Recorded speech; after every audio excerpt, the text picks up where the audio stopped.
Lettre de saint Paul apôtre aux Galates, chapitre 6. Frères, si quelqu'un est pris en faute, vous, les spirituels, remettez-le dans le droit chemin en esprit de douceur, mais prenez garde à vous-même, vous pourriez être tentés vous aussi. Portez les fardeaux les uns des autres, ainsi vous accomplirez la loi du Christ.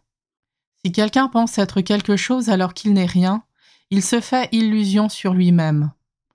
Que chacun examine sa propre action, ainsi c'est seulement par rapport à lui-même qu'il trouvera ses motifs de fierté et non par rapport aux autres.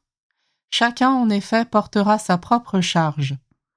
Celui qui reçoit l'enseignement de la parole doit donner à celui qui la lui transmet une part de tous ses biens. Ne vous égarez pas, Dieu ne se laisse pas narguer. Ce que l'on a semé, on le récoltera.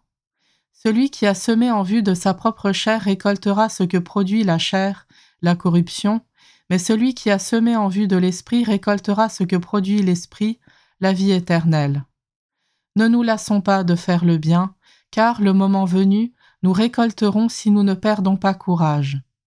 Ainsi donc, lorsque nous en avons l'occasion, travaillons au bien de tous, et surtout à celui de nos proches dans la foi. Regardez ce que j'écris en grandes lettres pour vous de ma propre main. Tous ceux qui veulent faire humainement bonne figure, ce sont ceux-là qui vous obligent à la circoncision.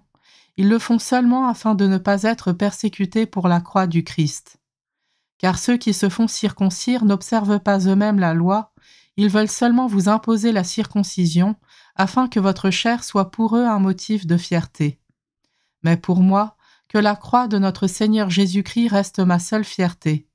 Par elle, le monde est crucifié pour moi, et moi pour le monde.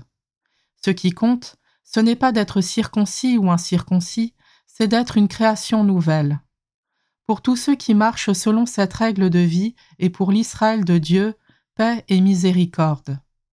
Dès lors, que personne ne vienne me tourmenter, car je porte dans mon corps les marques des souffrances de Jésus. Frères, que la grâce de notre Seigneur Jésus-Christ soit avec votre esprit. Amen.